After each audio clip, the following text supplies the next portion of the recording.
Good evening, good evening, good evening. It is your girl, Jocelyn Harrison, and welcome to Navigating Now.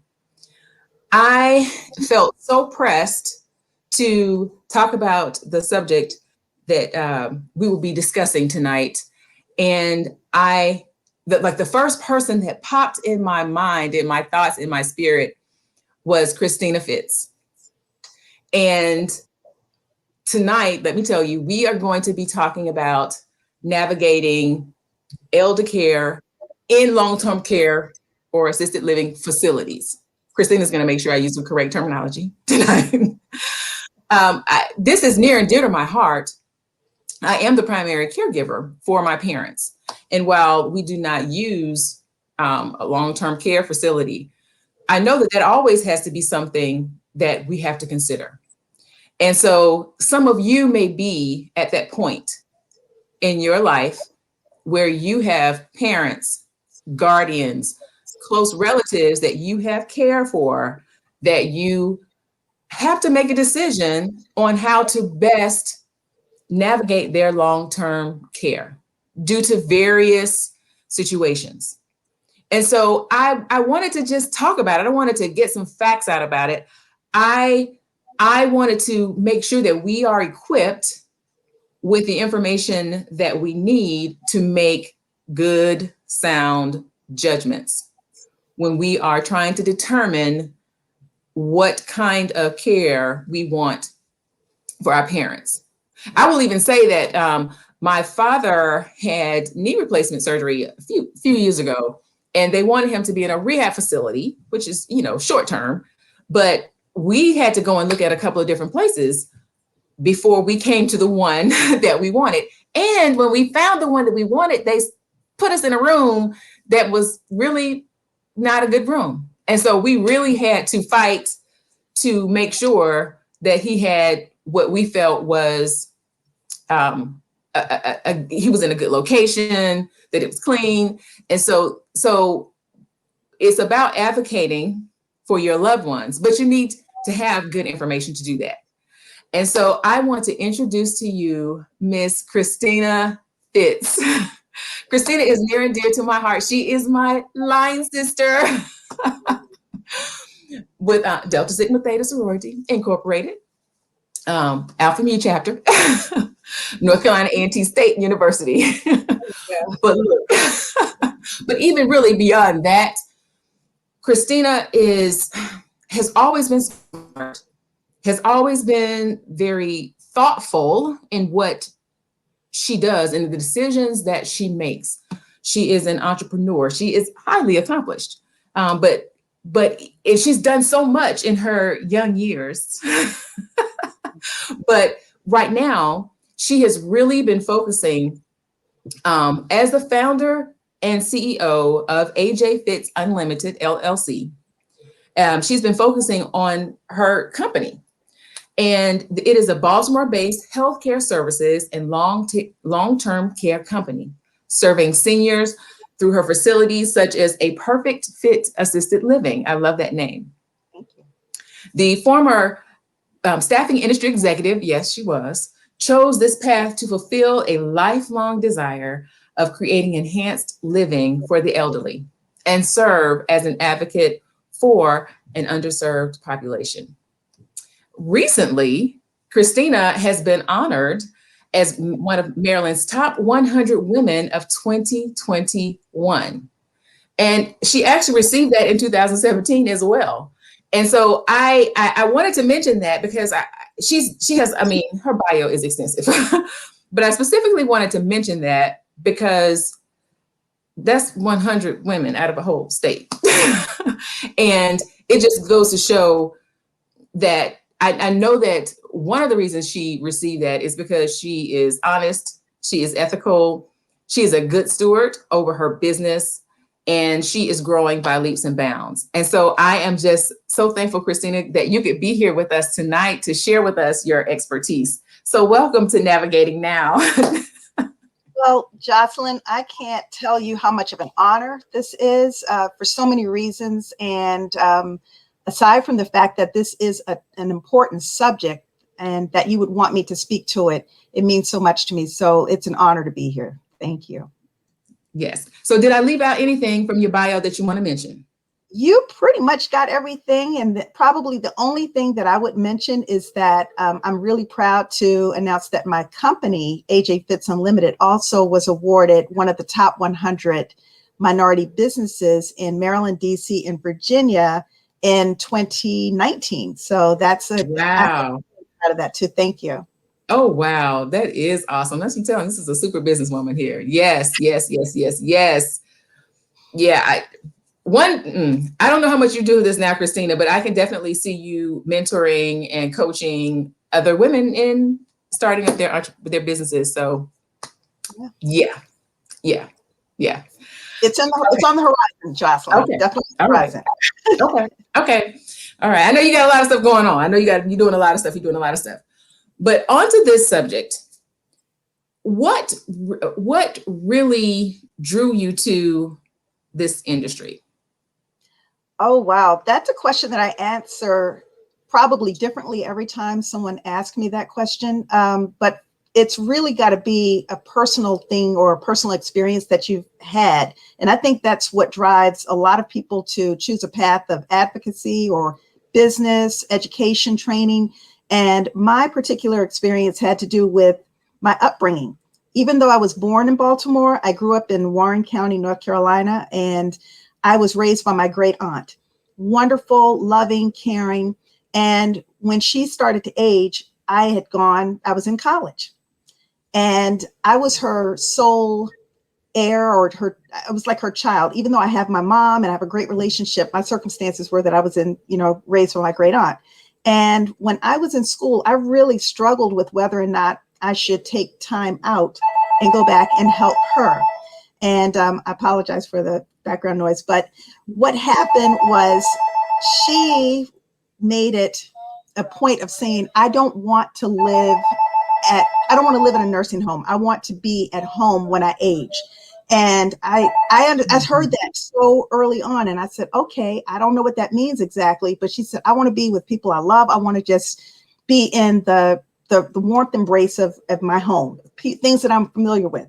And she absolutely had that opportunity. So when she passed at home. Now, I was still in school at the time.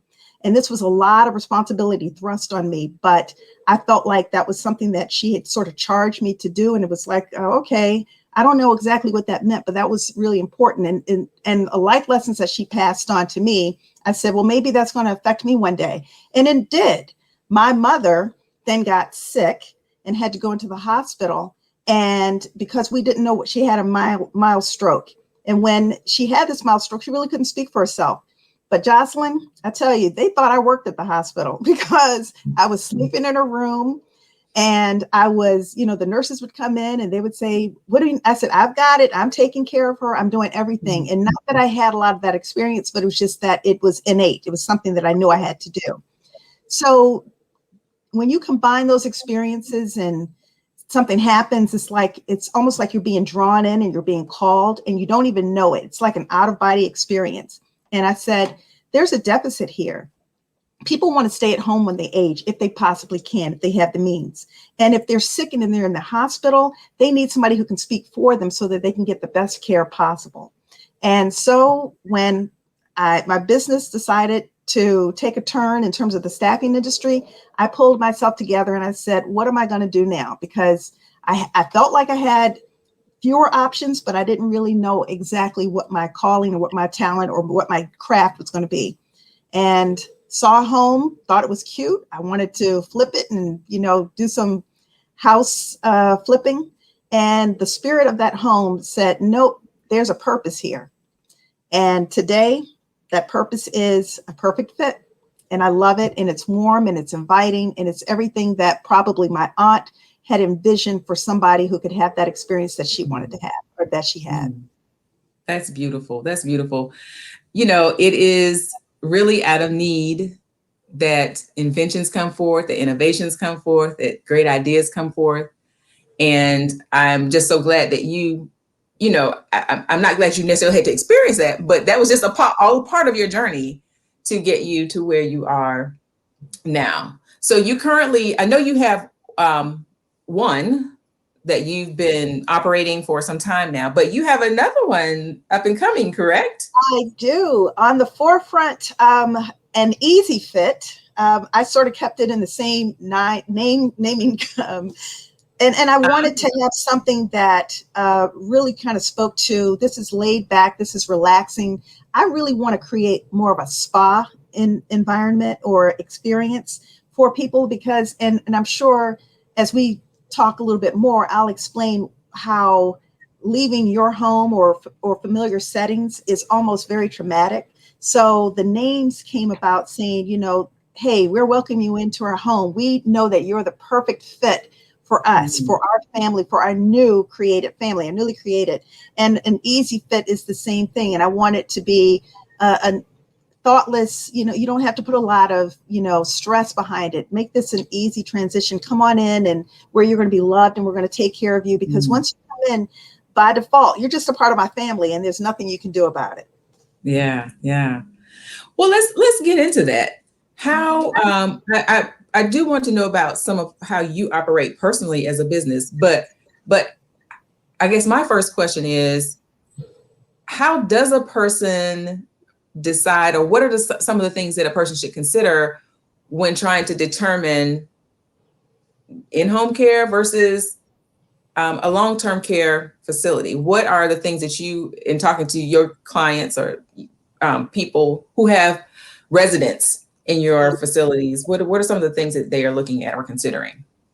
You know, Jocelyn, it's so important to understand that this is something that you should plan early on. A lot of times people say, okay, I know when my kids get a certain age, I want them to go to this school, or you start thinking about those types of things about college education or what they're going to do. And you put a lot of emphasis on that. But seldom do we do that for ourselves, or seldom do we do that for our parents or our loved ones that are older and, you know, either a health crisis or a living situation makes them have to make that decision at that very last moment. And so it becomes very stressful then because you're just like, oh boy, we don't have a lot of time and we can't do this. So the things that someone should consider early on is, how do I see myself living? If I'm in a 2-story house and I have steps and stairs that I have to maneuver, and that might become a problem for me, do I need to downsize to something that's on 1 level?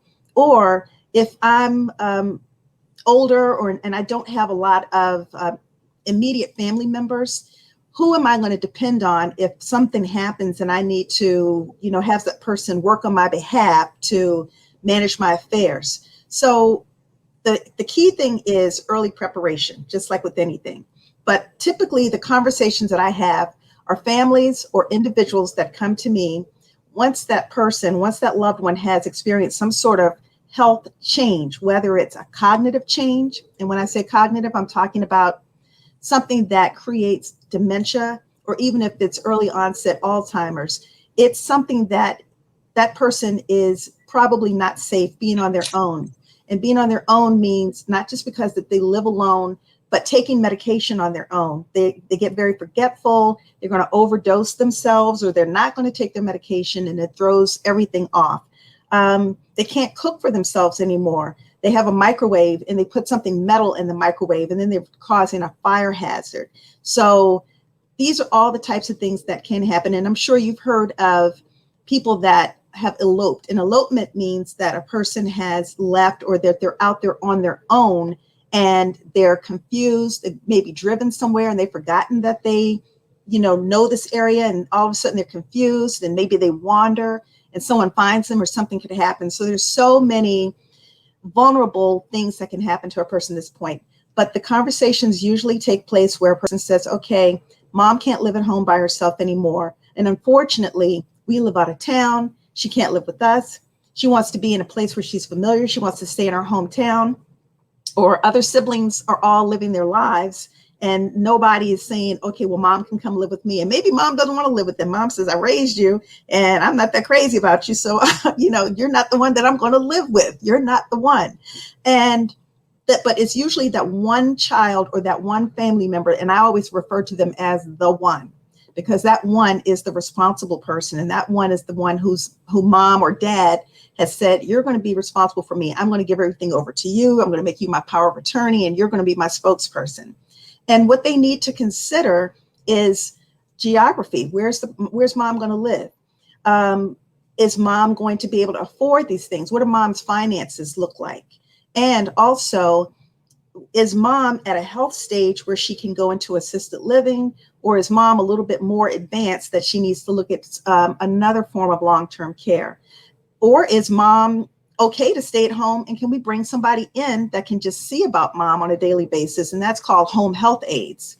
So there are a lot of options for seniors. But one of the things that I always recommend, a good resource for anywhere that you're located, is your local Department of Aging or your Office on Aging, because those agencies are set up specifically to support those seniors who are 55 and older in most cases.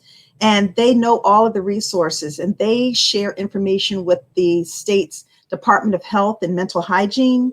And for Maryland, it's called the Office of Healthcare Quality. So that has a listing of all the qualified licensed places that they say are okay and have all of the resources available to support someone that falls within that community. That is such, oh my gosh, I feel like I am learning. Y'all know I always take notes. So Christina, if you see me writing down, I'm writing notes, okay? But hear what Christina said. One of the first things that we have to do is plan. And I know you're right about that. I know that you're right about that. I need to think about myself. You know, I'm thinking about my parents, but I need to think about myself too. So then that in and of itself was great. And please, if you are watching this, help us out by, taking your own notes in the comment section. A good resource that Christina mentioned is the Department of Aging. Like, each state should have a Department of Aging and Office of Aging, which I didn't know that either. So that was news for me too.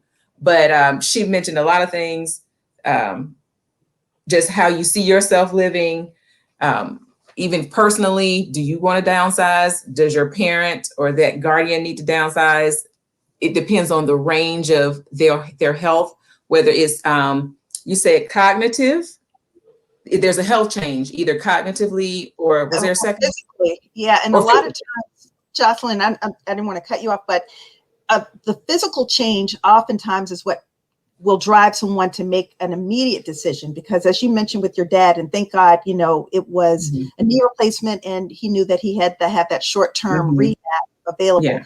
Let's say that it's an older person who's fallen. And when you get older, osteoporosis and any type of changes in your bone density, it really creates more fragile bones. And so a simple fall can turn into a fracture, and a fracture doesn't heal like it used to when you were much younger. And then when you're older, your physicians and your surgeons are very reluctant to do any type of surgery because you're not going to respond well to the anesthesia. So there are so many challenges associated with a fall when you're at a certain age versus when you could kind of bounce back and rebound from it. So if you've had a loved one who's had a fall and they have to go into a rehab, the social worker or the caseworker, and along with the doctors, they'll say, you know what, we're thinking about your parent, and based on how we've assessed them, they're not fit to go back home by themselves. Do you all know what you're going to do? And that's the hard part, is when you're there and you're like, whoa, I wasn't expecting to hear this. I thought you were just going to discharge the person and we were going to go back, and lives were going to go back to normal like they would. Right. And that's not where it happens. So oftentimes I get that call from a family who says, hi, I heard about you, or I read about you, or I found your listing, and do you have a room? That's the first thing they say. And then I say, okay, well, I'll tell you about my availability, but I want to hear more about you first. And they say, well, my mom is at this rehab facility and they're saying she can't go back home, and we live out of state, or she's just determined that she's not going to live with us because we have a dog or we have a cat or there's something. And we want to make sure that you have space so that you can take our mom, and how does this work? So I have to kind of go through a litany of questions that I have to ask to understand the person's baseline or their health, and understand if this is a person that's really qualified to go into assisted living. Because you just kind of start out and say, I got to call somebody. Mom's got to go somewhere. Right. What do I need to do? And then from there, we start that discussion about, well, let me understand a little bit more about your home situation and what's happening. And tell me a little bit about your mom, because what I'm listening for also is what type of person was this parent, and what type of activities or what types of things they have to do, because I'm not trying to take the individual because I'm looking at, oh yeah, I got another person and they're going to come in. I want to make sure this is a good fit for that individual. And there are times when I'll tell the family, I don't think this is going to work with me, but I'm going to help you find someone who will assist you. And I have some great partnerships with placement services. And these are companies that work with the families to help them find places like myself. So I'll refer them back to them and I'll say, this individual is going to take great care of you. They're going to do the looking for you because they're going to save you that stress and that time. And there's no fee to the placement service for the family. The fee comes back on the provider, and I would be the provider in this case. So that placement service might say, Christina, I have this family, they're looking for you and they need someone to take care of the mom, and you've got the ideal location, and they already know, they've already done the background and the vetting to make sure that this person is already good for me. And then basically I just kind of take it from there and say, well, let me welcome this family on in. Absolutely. I have an opening and we'd love to take their family member in. So there are a couple of resources and routes that individuals can go to get that person. But yes, once that person has had that health change, whether it's cognitive or physical, that's the scary part, is when they're looking to place someone. And I want to add this one other thing, Jocelyn. There is a lot of trauma associated with taking someone, and I want to say uprooting them from their surroundings with their familiar, and saying, okay, mom, I know you love your house and you've lived here for 30 plus years, but guess what? You're going to have to move. So we're going to help you pack everything up. And mom is holding on to the door and she's like, no, I'm not going to leave. You know, I can't do this. I can't. So there's a psychological component to that I try to work with. And I try to tell the families, this is really big. This is serious. And I say, put yourself in mom's shoes. And right now, as healthy as you feel and as clear as you feel in your mind. And I'm going to say, hey, Jocelyn, I know you like living on your own and doing your own thing and going shopping whenever you do, but I just don't feel it's safe for you. So Jocelyn, you're going to have to leave your home, and I'm going to take you and I'm going to place you with strangers. And that's where you're going to live for a while. And we're going to come and visit you as often as we can. But for right now, this is the best thing for you. And can you imagine the heartache and the heartbreak that you have? So that's the biggest challenge that I see when individuals come to me. And that's probably the hardest work that I have to do, is to try to really ease them into it and let them know this is okay. I'm here with you. And we're going to make every effort possible to make you feel wonderful so that you don't have to dwell on this major change in your life. Yeah. Yeah. Oh, that's so good. So I of course have a couple more questions, even based on what you just said. So there are kind of three levels, you know, there's in-home healthcare, there's assisted living or other, and then other long-term care, depending on the severity of their situation. Yeah. So even for your facility, where do you fit in there? So I mean, my I know facility, you're home health care, but right. Well, my facility is considered assisted living, and assisted living represents individuals who fall into the category of 3 levels of care. Level 1 is someone who can get around pretty well and everything works out well. They just can't live alone, and maybe they just need some reminders to take their medication. Level 2, that person's cognitive state may start to decline a little bit, and maybe their mobility has slowed down. They're not ambulating as well as they used to. They might need some assistive devices, walkers, canes, and in some cases, maybe even a wheelchair. But for the most part, they're pretty independent, but they just need a little bit more assistance than they normally did. Level 3 is when that individual's probably their mobility has really kind of shut down to the point that they're just not safe to move around on their own, and they need more one-on-one attention, or as we say in our industry, one-to-one support. And that means that you have like maybe one caregiver that's really doing a lot more for this person than they would be for 2 or 3 people at the same time.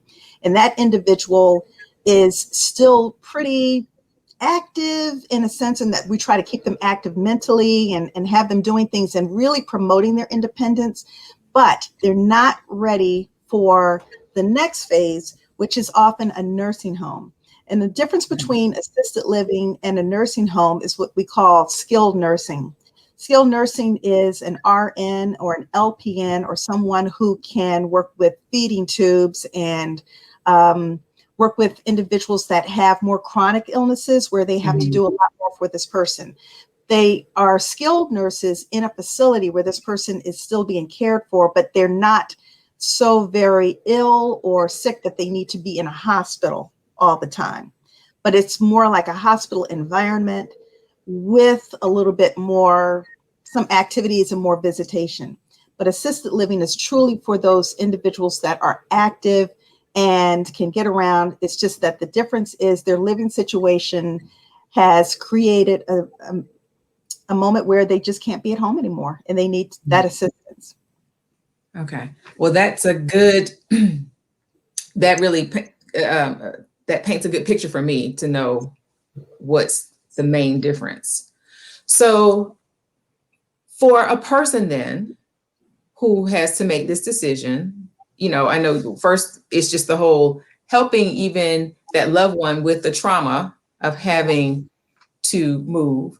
Now, what should a person look for when they are trying to decide the specific facility? You know, so they made the decision, okay, we can't do home health care, and maybe even we don't need long-term or a nursing home right now. We need an assisted living facility.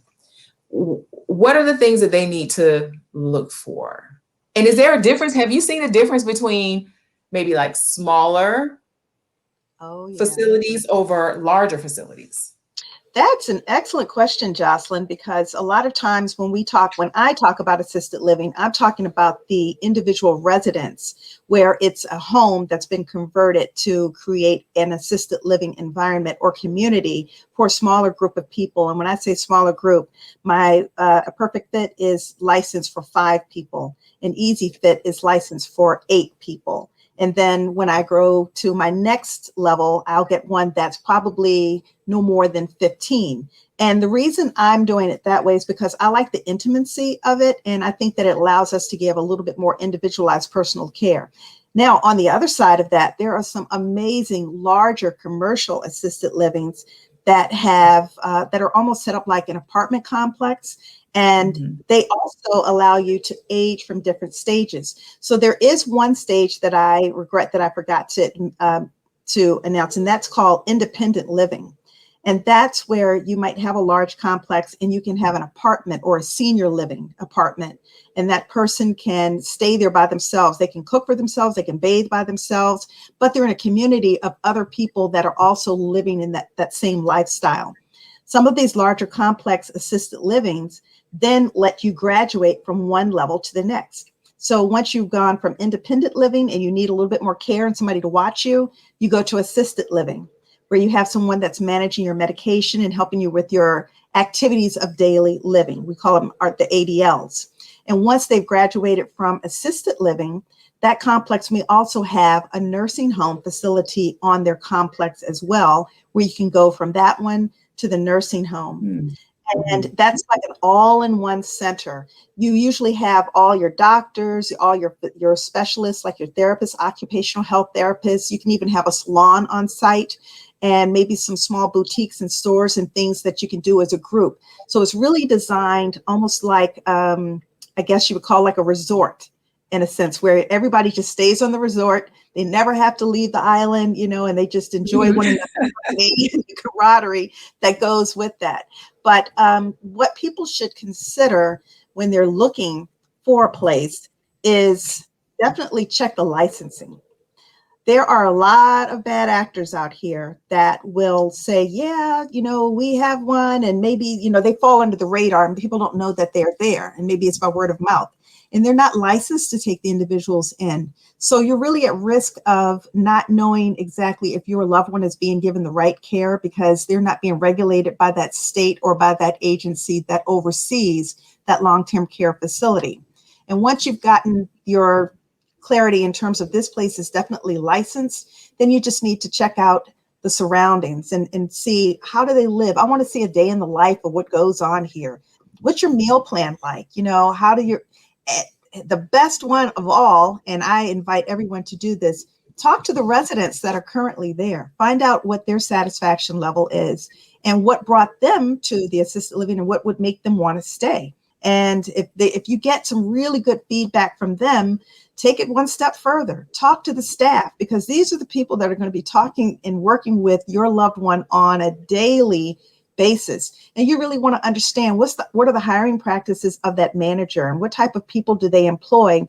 What are the value systems of those long-term care facilities that you're looking at? What is important to them, and how long have they been in business? And I would even go as far to say is ask them, what are some of your regrets or some of the things that you would do differently? Mm-hmm. It's almost like an interview. And if you want to know more about the person that you're about to hire for a job or about the company that you're about to be hired with, then you would ask all those pertinent questions. And some of them get to be a little bit personal. But again, you're dealing with your loved one. You want to make sure that you're giving them the best at all times. That is good. That is good. If I may try to type in some of these questions, mm-hmm. but some things that you should look at: check their licensing to make sure they're up to date. Mm-hmm. Look at the surroundings. Hang out. Yeah. Look at a day like a day in the life of. What kind of meal plans do they have? You know, I'm always like, what is the smell like? Talk to the residents. Talk to the staff, find out the hiring practices and process of that facility. What types of things do they value, and what are some things that they would even do differently or better?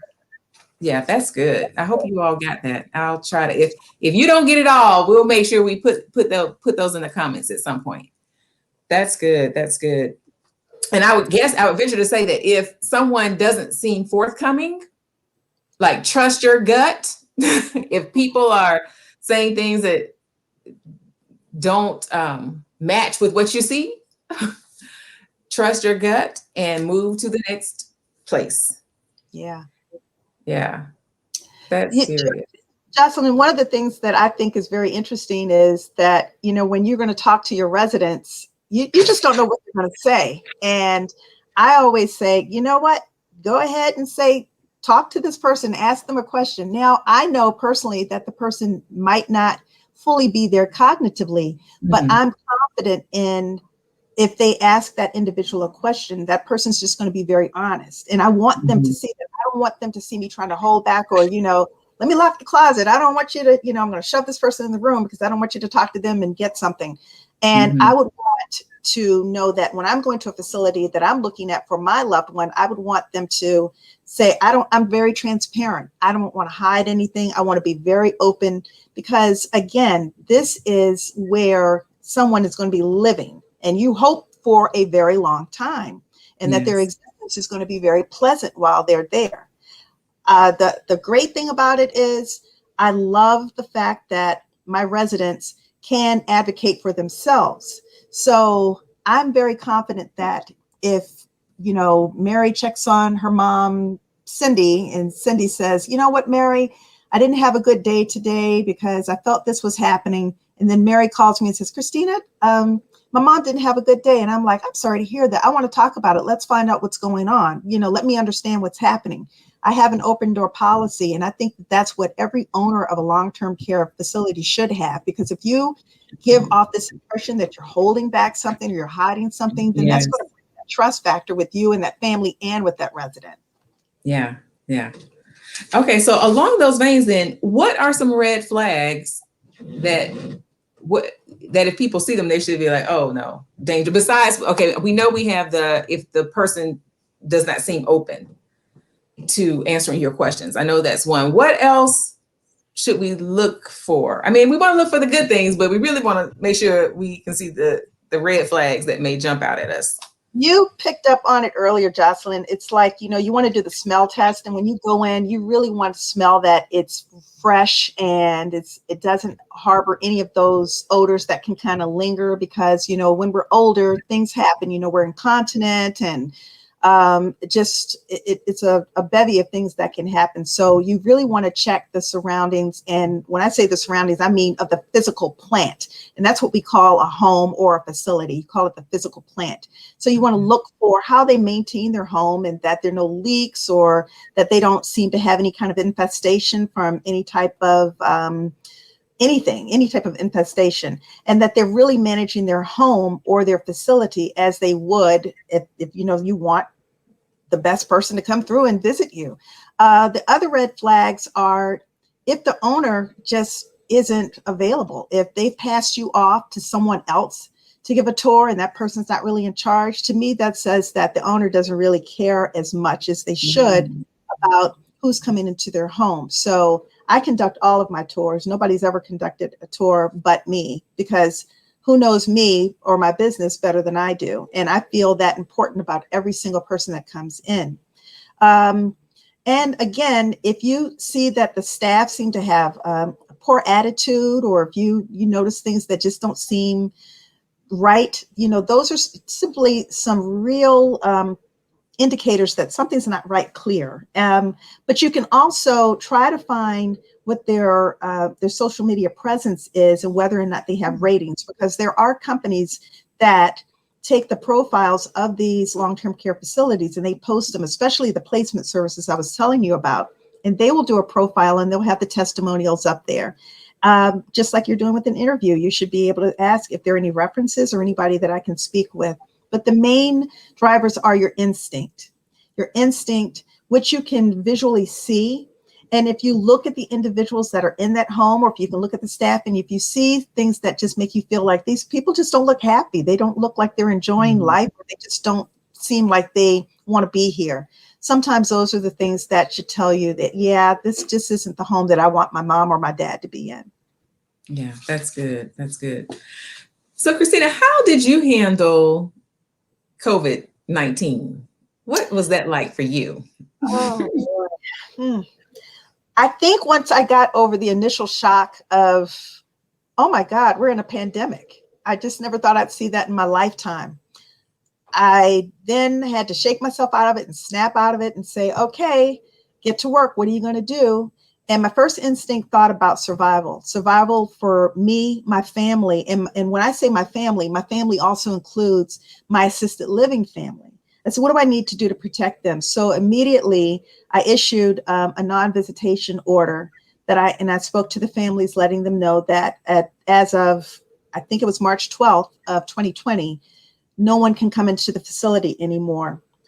It was one of the hardest decisions that I had to make, that I knew I had to make, because how do you explain to 98-year-old Miss Daisy and 90-year-old and 88-year-old and everybody that was so used to having their families to come in and engage with them, to saying, okay, we're going to have to do something different for a little while, but we're going to get through this together.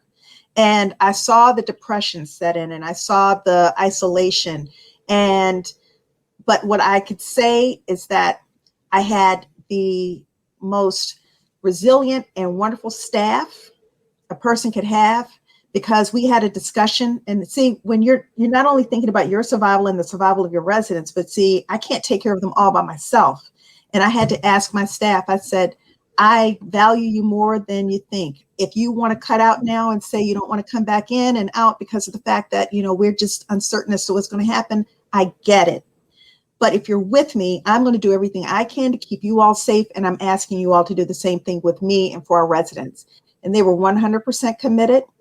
They came, they abided by all the rules, the regulations, the mask wearing, contracting maskne, as you want to call it, or whatever happens, just from masked.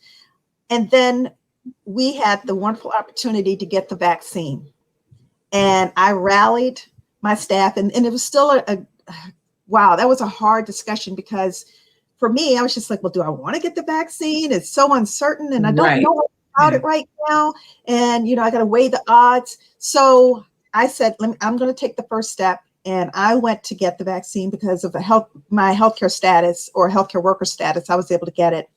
And then I contracted with had a contract with CVS, who came in, and it really came through our state's Department of Health in conjunction with other agencies that quickly, came forward to say, what are we going to do to help get our long-term care facilities protected? And my residents and their families were on board, and my staff came through 100%, and they were like, yes, we all want it. So we're all 100% vaccinated. We feel that much better. We're still following all the safety precautions, but I will say that there was a long and challenging winter for us to go through that. When spring broke and we could sit outside again and we could breathe the fresh air, still socially distanced apart, and making sure that we followed all the rules, we saw the light at the end of the tunnel. But there was a lot of praying, a lot of, just hugging one another, because that's the one thing my residents missed, is the touch from their family members. So we were holding hands, and we were rubbing shoulders, and we were just hugging people, just letting them know, I've got you, you're here, we're going to get through this. And I have to say that my family understood too, because I had to distance myself from my family so that I could be clear that I was clean and did not, contract anything, or I didn't want to be asymptomatic. But we made it through, and I really give God the glory for that. Yeah. Oh, that is wonderful, wonderful, wonderful. How did you, because I know this is your first assisted facility and living facility. I know you've had it for a while now, but how did you hire who you hired? Like, how did you know, like, this is the right person for this job? What were you looking for? I would say that I have a background in staffing management. I probably did for over 22, 25 years. And I think in that time, I was able to really strengthen my intuition. And you really rely on your gut a lot when you're working with people, because people are an uncertain commodity. You just don't know exactly what to expect. And I mean, if we had 2 hours or so, I could tell you about all the adventures I had in staffing and what I worked with people. But I really didn't look for people that had a healthcare background. I felt that those individuals were a little bit jaded because of some of the facilities that they worked with. I didn't think that their processes and procedures really were in tune with my values and what my mission and vision were. So when I interviewed for individuals, I looked for that caring aspect that the person had, because you don't just do this job just to say, this is just something, I'm going from the next one to this one to this one. You do it and say, you know what, I've just always sort of had a love for working with the elderly or with seniors. And it's just something that's innate, and I want to do it. And I would say, aha, that's the person that I want, because I could take that person and get them certified and get them trained and get them the experience that they needed. But if I took a person that said, well, this is the way we did it there, we just grab the person by the arm and we yank him and we sit him down. And I've watched 20 people in 1 hour, and that's the way it's done. And I was just like, well, I'm sorry, that's not the way we do it here, because we want that love and compassion. And one of the questions that I ask is, tell me about some of the things that you do with your family, or what's your value system? And when I understand that, that really helps to cement if this is the person that's going to join my group. Now, along with all the proper vetting and, doing the background checks and the screening and really checking the references, which you should normally do, I also just ensure that this is a person that sort of matches the criteria of what I felt I would want from my mom. Or if this is the person I was like, can I leave my mom and dad with this person? I think so. That helps me. Yeah, that is so good. And I guess that's one reason why you say, even when we're interviewing the owners, that we should really find out what they value, because that's going to, if they value it, that's going to trickle down. That should trickle down to the entire organization. And even when, asking to speak to staff, you can, people can only hide so much of who they are, you know what I'm saying? So you can tell really how a person is when you ask them situational questions and things like that. So no, that is really good. That is Jocelyn, can I add one thing to that? That is sure. something that I do also, and maybe it's because it's just a really quirky thing that we have.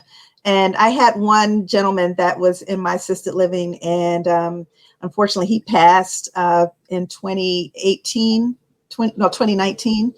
But one of the things that he was very quiet, and people just assumed that, he was sitting there and, he just was nonverbal. And he would be in the room when I would interview the person. I was just like, well, let me introduce you to my residents. And this is Mr. So-and-so, and this is Mrs. So-and-so. And the person really didn't interact with them. So after the candidate would leave, and I was like, what'd you think? He was like, he put his thumb up. I was like, okay, back to the drawing board. Let me see who else I can hire. So he was like my secret recruiter, secret That's shopper so good. background. And I relied on him heavily. And I was like, tell me, did you feel the same way I felt about that person? And he's like, yeah, that one's not going to work. But I had some amazing people who came in for the interview, and they started almost like working during the interview. And I would say, let me introduce you. Well, my goodness, let me see what game you're playing, and let me do this, and let me help you with this. And when they just made themselves comfortable or made themselves at home, I was like, wow, where have you been all my life? You're hired. And those Yeah. same people are with me today. Wow. Wow. That is so cool. So cool. Okay. So what are any other considerations that people need to make? Is there anything else we need to add to what they need to look for, what they need to ask? What they, just, is there anything else we need to add to that before I ask my next question? The key thing, I think, is that a lot of times you're looking for the right fit for your parent because you want the right environment and you want to make sure that they're being cared for. But oftentimes you're so busy trying to find the right fit that you ignore the financial aspect of it. And there Okay. are a lot of hidden benefits, as I would call it, that are out in the world today. Particularly if one of your loved ones, your parents maybe, or it could be a brother, sister, aunt, they might have been a veteran. And there are special benefits that veterans are entitled to, especially if they serve during a certain conflict. And if we're talking about like baby boomers or something where it's the Vietnam War or, a Korean conflict. So there are those things that you need to be looking at. Unfortunately, there's such a bottleneck with trying to get those applications processed through the VA that sometimes you might have to hire a consultant or somebody that's familiar with how those applications work. Or a social worker, getting in tune with somebody that can help you fill out those applications to make sure that you're meeting the eligibility or receiving all the benefits that the person is entitled to, because even the spouse of a veteran is entitled to certain benefits. And a lot of people don't know that. Mm-hmm. Also, there are certain benefits that are set up within your local jurisdiction. And when I mentioned earlier, the Department of Aging for Baltimore County, for example, the Department of Aging has a subsidy program that helps to subsidize some of the fee for individuals that don't meet the certain range for the prices that the assisted livings have. And you don't want to be able to turn anybody down because they're just short of this amount. So those subsidies really help out, and they're designed to help the families out, because maybe mom's Social Security is a certain amount. And that's going to cover certain things. But then family has to kick in and say, okay, brother, sister, cousin, we're all going to add to this and supplement. But when you can get that supplement from those county agencies or jurisdictions, that helps, take off the burden that the family has to contribute to getting mom or dad really taken care of. And I think that the only other thing is understanding whether or not your parents' Medicaid. There are people that are on Medicaid, and their options are totally different from someone that is private pay. I'm not a Medicaid expert, but those are the things that you really should look into thoroughly so that you're making a decision based on, yes, it's a great facility. Yes, I think mom will be cared for well because, they are very professional and they seem to be skilled and trained in everything that they need to do. And yeah, I think mom's going to be able to handle it financially as well. So everything that you can do to take that burden off of you, you need to look at. So there's a totally different discussion when we're talking about nursing home, because they look at the finances and income and assets of the individual. And you may have heard they say you got to liquidate everything. You got to get rid of everything, because that's the only way you'll qualify to get into some places. So it's better to have these discussions now, plan now, become a power of attorney or spokesperson for your loved one as soon as you can, not because they need it right now, but just so that you'll have it in place when that time comes. And then if you are a sibling of a large family, make those decisions now about, well, who's going to do this? Because the last thing you want is that rivalry and that fighting to come in and take place, because that really just defeats the whole purpose of trying to make this a seamless transition for your parents, your grandparents, your aunts and uncles to be able to take care of well, because you don't want that caught up in all of that bickering. Yeah. And so I loved it earlier on in the conversation, just like you said, we plan for our kids' education. We do a college fund, an education fund, that we need to really set up a fund specifically for this outside of your retirement, so if you can, you have your retirement, but have something to help make sure that you are well cared for and have the finances as much as you possibly can to go towards that, so that there isn't a strain on someone having to make a quick decision because of a health change or physical health change or cognitive change. And Jocelyn, they do have long-term care insurance. Again, I'm not an expert on that, but those are those types of plans that are set up so that people can fund those, and it can help to supplement their care when they get to that. So there are several options, and probably at another brilliant resource would be talking to maybe a financial advisor or somebody that's skilled in helping you to do that long-term care planning, so that you're not really hit or caught off guard when something happens, because, a health event can happen at any time. And even though we tend to think of people as being older going into these, sometimes they're getting younger. I know of people that are in their 40s and 50s that have had to go into assisted living because of something that really changed in their life. They may have been equipped to handle it at that time, but a lot of times they're just kind of floundering just like anybody else. So it's just really something that we all need to think about. Oh my gosh, that is so good. Because honestly, like I told you before, I really hadn't thought of it. I'm talking about for me personally. And I like to think I'm knowledgeable. But it is just not something that I have kept at the top of my mind. And so I am personally glad to have this conversation just for my own life. And this is so good. So good. On another note, we're getting ready to wrap up, but I wanted to ask you, because you've observed a lot of things as a primary caregiver to a loved one in an assisted living facility or a nursing home. I know we're talking, your specialty is assisted living facilities. How can we best support those who we've had to basically put into an assisted living facility? Because I know you mentioned the trauma aspect of even getting them there, but I know you observe so much, and I know sometimes it could be great to see, and sometimes it can be heartbreaking. Yeah. And so what can we do? What do we need to think about as we have these loved ones here? It could be for years. They could actually live a long time, especially if they're being well taken care of. How do we support them? That's a good question, Jocelyn, because a lot of times when you make a decision that you have to go towards long-term care and assisted living, it's traumatic on all ends. It's traumatic for the family member who has to do that, because oftentimes the person that you're asking to go in looks at you to say, why are you abandoning me? Why are you sending me away? And, what have I done? And why do you feel this way?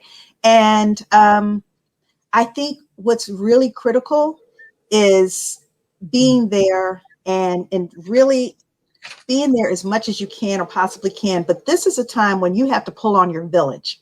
And a village is friends and family and everyone. And it's just to say, look, this relative is now in this assisted living. I need you to send them cards. I need you to call regularly. I need you to visit regularly. And I'm sort of talking theoretically as if we're not in the midst of a pandemic right now where, Yeah. our protocols are very different. But let's just remove all of that right now and just go back to where we can just kind of see one another and be with one another.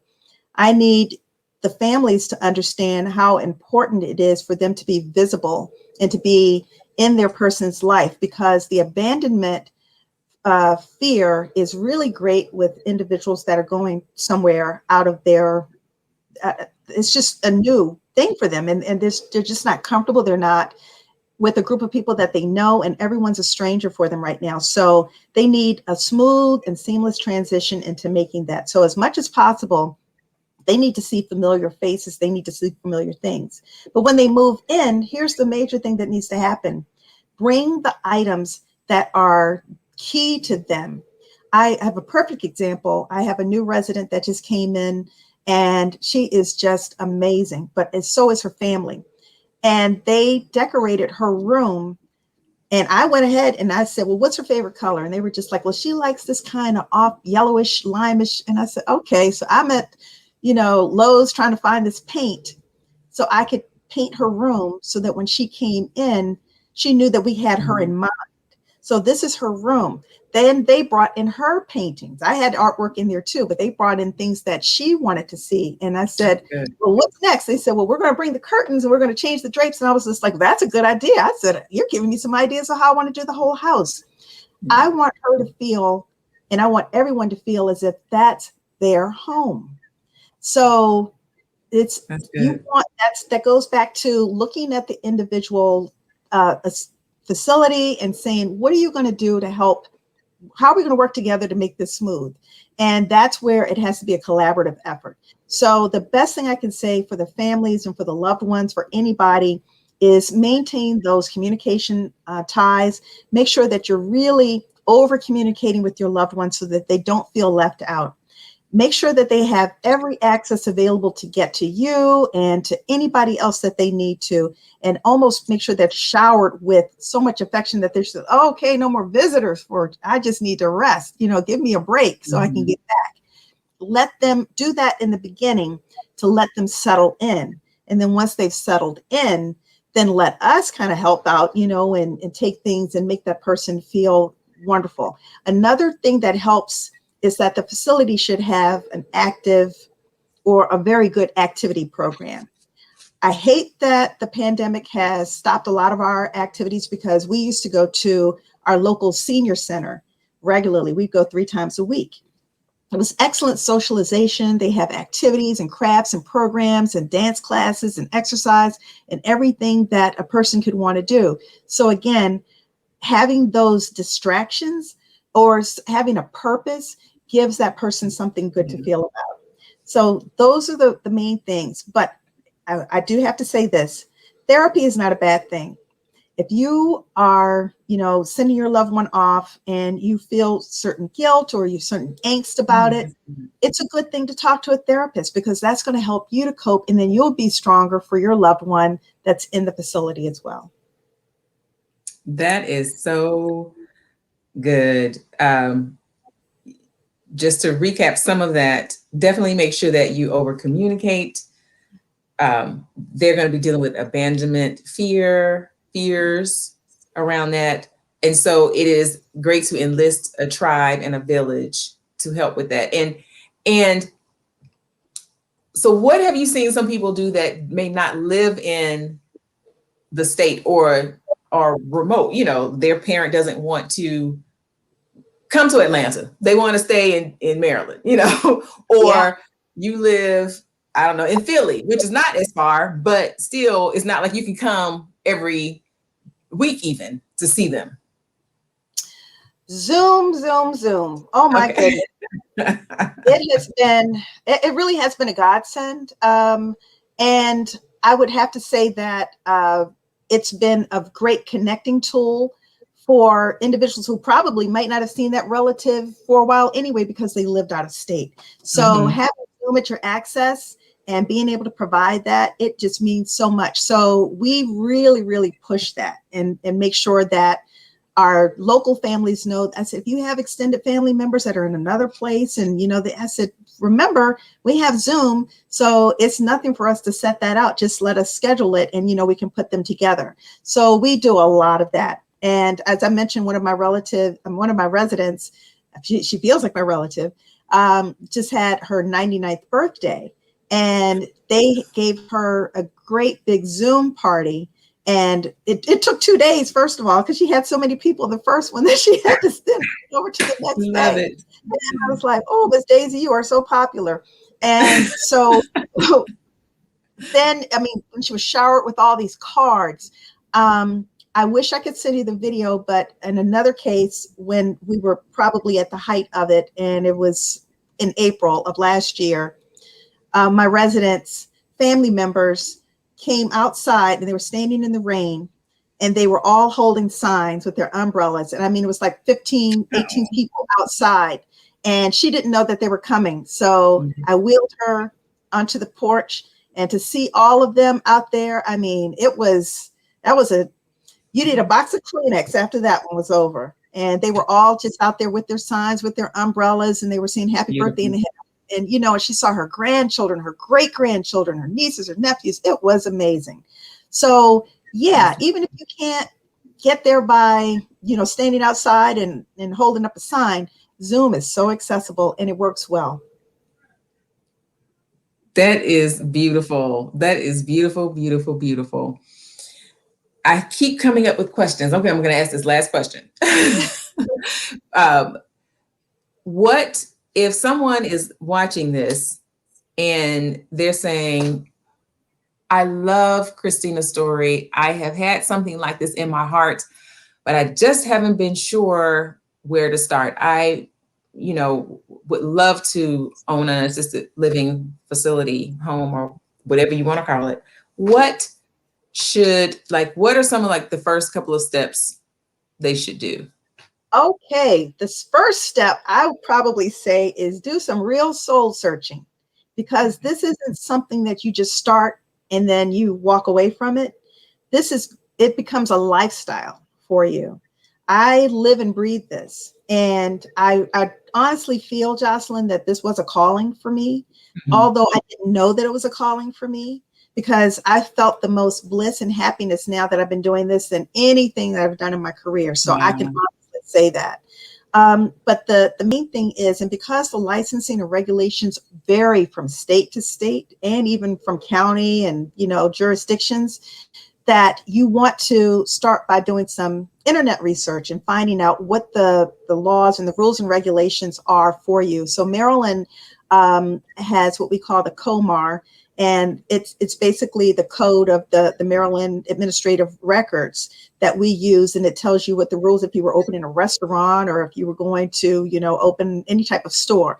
But they have the specific laws that regulate our industry, and that's what we follow. And once you are familiar with the COMAR, or the rules for that navigate you through how to start this up, then you kind of look at, well, what is it going to take for me financially? You just you put everything in. It's if you were starting any other business, you almost put that in a separate silo as to what I need to do to rev up my company and get it started. And what is that going to look like? You want to know where it's going to be, what it's going to look like. So you really want to visualize all of this going forward and have a plan before you. Now, business plan is a great place to start. It doesn't necessarily give you the intricacies of what this industry takes, but it's somewhere to start in terms of how to do that. And then the next thing I would say is, then they have classes available, and sometimes your local jurisdictions have them, or there are trainers or consultants that are able to take you through the next steps to do that. You get licensed, you get trained. There's an 80-hour course for managers and a fewer for an alternate manager. And once you get certified and you get your med tech and CPR and all the other things that you need to get to do this, then you're ready to go. And it's a matter of just marketing and getting your residents and getting your staff. Okay. Did y'all get all that?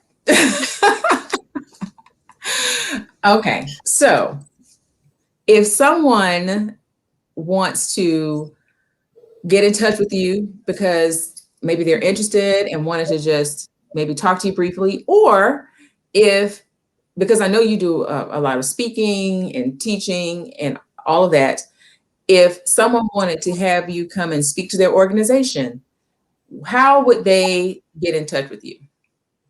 Excellent question, Jocelyn. Well, you can reach me by my email address, which is AJ Fitts, and that's AJFITTSULTD for AJ Fitts Unlimited at gmail.com. Okay. Did We you want to also give have that? a Facebook page too. That's A Perfect Fit Assisted Living under Facebook. Um, And Jocelyn, can I add one other thing? Because Yeah. this book was recommended to me by my son, who was a bookseller for Barnes and Noble at one point, and he said, "You've got to read this book." And I did just start reading, and it's called Being Mortal, and it's by the Mhm. author Atul Gawande, and it's a physician's perspective on aging and what that Ooh. meant. Because a lot of times when you're in the medical field, you just say, okay, people are born, people, live, they get sick, then they die. But the perspective of what it means to age and then putting yourself in that person's, place to say, well, what does that mean for me? This book was very, very enlightening. And I think that it would be excellent for someone who was thinking about starting in the long-term care industry. Or even if they have a parent or someone in their life that's aging, because that gives us the perspective, that helps us to see from different eyes as well. True. That's good. That's good. Well, okay. So, I was going to ask the question because I ask everyone, what book are you reading or podcast? I'm going to add that, or podcast are you listening to? What recommend, if you're not reading anything right now, what recommendation would you give? So I'm definitely going to write that Okay. down in the comment section, Being Mortal. Is there anything else that you want to recommend? I don't have any other particular books right now. To be honest, and this Don't is have going to time. sound, no, I've been reading the Daily Word and daily because that's something that we do at our assisted living. So we have these really, really good discussions. We'll read it, or I'll give it to one of them to read, and then we sit back and we discuss it. So we have real time discussions about what's happening, and then we go back and discuss certain Bible stories. And we also tailor our discussions about what's going on in the world politically, socially, economically, Cool.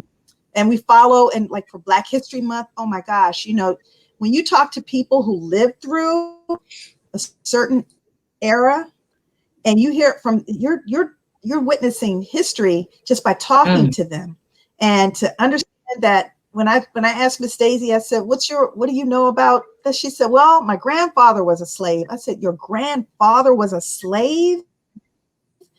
Oh that blew my mind. I didn't understand. I said, I'm sitting with somebody who's 2 generations away from slavery. I Yeah. couldn't get over that.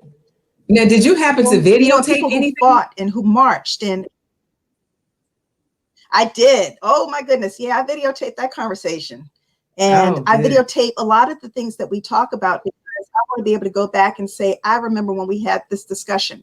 But the knowledge, the experience, and the wisdom, it's amazing. So, just sit down and talk to somebody because they everything you think you're going through, you think you've done, and you're the initiator or Mm, originator, they look at you and say, that ain't nothing. I mm, knew Harriet mm. Tubman. So Okay. Okay.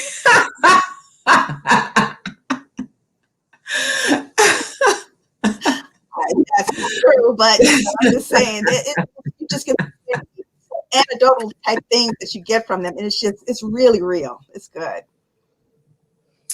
Okay. So my next question then is, what inspires you?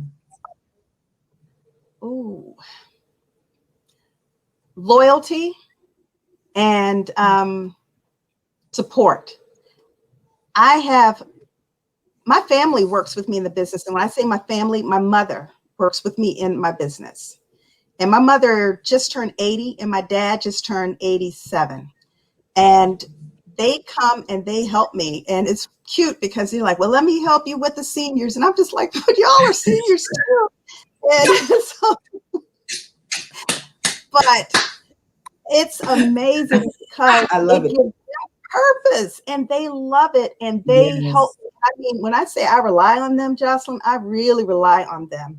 My mother, my aunt, my sons, and my husband, we all pull together to do this. And that That's just beautiful. sometimes I just want to well up and cry because, you know, you think about everybody just pulls in and they come together and they're like, what do you need? We're here to help because they feel what we're doing. They feel what we're growing here. And they say, this is big. This is something that we have to, you know, support you on this. And that's what inspires me. That makes me want to do it even more. When I see how they roll up their sleeves and they jump in, I get filled. I really do. That is so awesome. And you know, you saying that and even talking about the conversations that you have with your residents and your extended family, it just really makes me think also back to when you said for the caregiver that if you need help or if you need therapy, do it. But Yeah. but from a holistic standpoint, it's like us remembering that this is a person. Like they have lived a vibrant or they've lived, Mm-hmm. whether it's had been a great, fantastic life or they've been through some bumps, but it's still a fantastic life. And so that we can't forget that in our own frustration of not knowing how to help them, of not being able to care for them the way that we want to care for them, or or even the feelings of impatience of why can't they help themselves anymore, or our feelings of I don't want to have to do this, I don't want to have to deal with this, I never thought I'd have to deal with this, I never thought about it, I don't want to do it, you know. Mm-hmm. We still have to remember that they are still people. I mean, they're still living and breathing. They're older and they may not, maybe some can, you know, be able to do all that they used to do. They may not be, you may not be able to go to them for things that you used to go to them for. Now they're coming to you. And so these role reversals have occurred, but they're still people. They're still living beings with feelings and thought. Why do I feel like my eyes are getting ready to well up? With thoughts and oh my God, and feelings and facing their own mortality. You know, Yeah. like that's the part that we have to also think about, that they're looking at their own lives and they're saying, well, this has been great, but I'm seeing my life coming to, you know, I have less time now than I had before. And I'm seeing that happen to me. And so, oh my gosh, it's oh Jocelyn, you know what? You hit it right on the head. my gosh. When there's two sides to that, and one of that is that there is a condition called caregiver burnout, and Mm-hmm. caregivers are allowed to feel overwhelmed and Mm-hmm. understand that, you know, this isn't something that I had written in my plan. I didn't think I was going to have to be, you know, the caregiver. You know, I thought my mom and dad were going to retire in Florida and, you know, everything was going to be fine.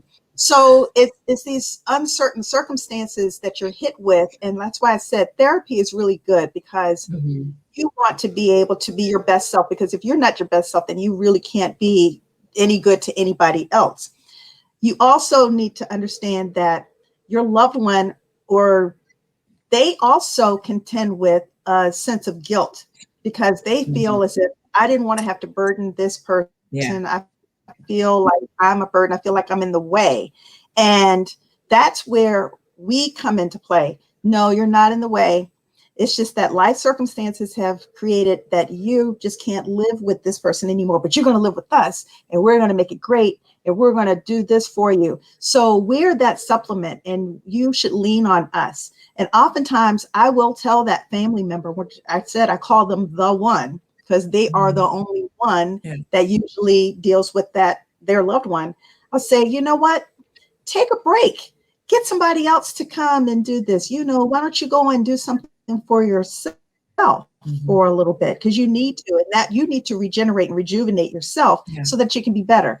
Mom and dad are going to be fine. We're going to take good care of them. Yeah. And we're going to explain to them that you just need a little time. But right Yeah. now, we're going to fill in where you can't. So we want to be like an extended part of that family and help and alleviate some of that, because that does happen. And it's not wrong. And I know someone who feels the guilt of saying, I did not intend for this to happen. I did not want to be in this position. I did not want to have to take care of dad right now. I get it. Don't feel bad. Don't beat yourself up. That's a normal reaction. That's normal. And that's why you're going to get somebody to help you, and you're going to be fine. And we're going to get through this together. So just make sure that you talk it out and you explain it to people. It's probably a little easier. And this sounds horrible, Jocelyn. It's probably a little easier if your loved one's cognitive state isn't where it used to be, because it kind of helps you to kind of separate some things, and that you can. And as for us, we can almost redirect them and distract them and get them back to saying, you forgot that you're just asking about that person. Now talk to me. Let's see what we can do. Right. So but I just want to let anyone out there know, don't hold on to that guilt. Don't hold on to that. Release that and know that that's a normal experience and feeling, and that you have to move forward with your life. And for you to be the best person you can for your loved one, you have to be the best person for yourself.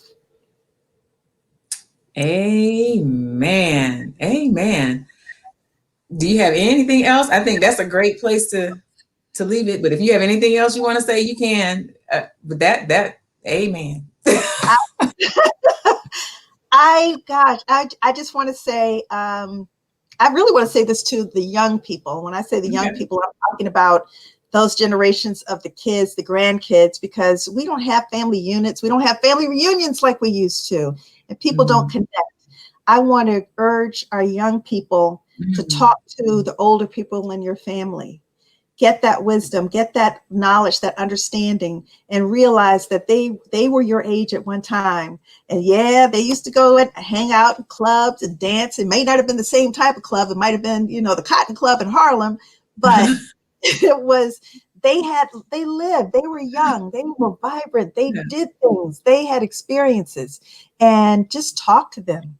And you'll know that they're not judging you or looking at you a certain way. They just want to be communicated with, and they want to communicate with you and spread that love. So please, young people, talk to the older generations, and you'll be blown away. Yeah, that's awesome. That's awesome. Well, Christina Fitts, I tell you, this has been magnificent. This has just been wonderful. I thank you so much for the depth of knowledge you have. I thank you for just your wisdom. And I just thank you for being here on Navigating Now. It has just been a joy and just such a learning experience for me. And I hope for you watching, please, please, please, please, please, please, please share this video with your friends and your family. If you know of anyone trying to make a decision right now on what they need to do to help their parents, guardians, loved ones that are aging, please, please, please, please watch this video. Christina has given some resources. You can reach out to her. And I just say, at some point in time, we all have to deal with it, whether it's for our parents or for ourselves. And so I am so grateful, Christina, to you for being here with me and with us today on Navigating Now. And so with that, it is a wrap. Guys, have a great rest of your week. Be blessed. Christina, be blessed. And peace. That's it. It's your girl, Jocelyn, with Navigating Now. Have a good one. Bye.